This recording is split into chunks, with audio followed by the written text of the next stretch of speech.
Star India one मध्ये आपलं स्वागत आहे। पाहूया आजची प्रमुख माहिती। मुकुंदनगर हल्ला प्रकरणात मोठी कारवाई।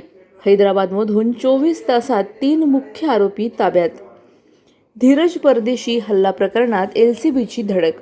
हैदराबादमधून आरोपी जेरबंद। अहिल्यानगरच्या मुकुंदनगर येथे धीरज कचरूसिंग राजपूत उर्फ परदेशी यांच्यावर झालेल्या जीवघेण्या हल्ल्या प्रकरणात पोलिसांना मोठे यश मिळाले आहे। घटनेनंतर फरार झालेल्या 3 मुख्य आरोपींना स्थानिक गुन्हे शाखेच्या पथकाने अवघ्या 24 तासात हैदराबादमधून ताब्यात घेतले आहे। 7 ऑगस्ट रोजी मुकुंदनगर परिसरात धीरज परदेशी यांच्यावर लाकडी बल्ले आणि लोखंडी पाईपने बेदम मारहाण करण्यात आली होती। या प्रकरणात भिंगार कॅम्प पोलीस ठाण्यात गुन्हा दाखल करण्यात आला होता। पोलीस अधीक्षक मुमक्का सुदर्शन यांच्या आदेशानुसार स्थानिक गुन्हे शाखेने तातडीने तपास सुरू केला।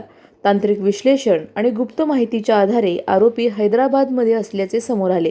त्यानंतर एलसीबीच्या पथकाने हैदराबाद पोलिसांच्या मदतीने मेहराज सय्यद, सिराज सय्यद आणि मुस्तकीम सय्यद या 3 आरोपींना ताब्यात घेतले।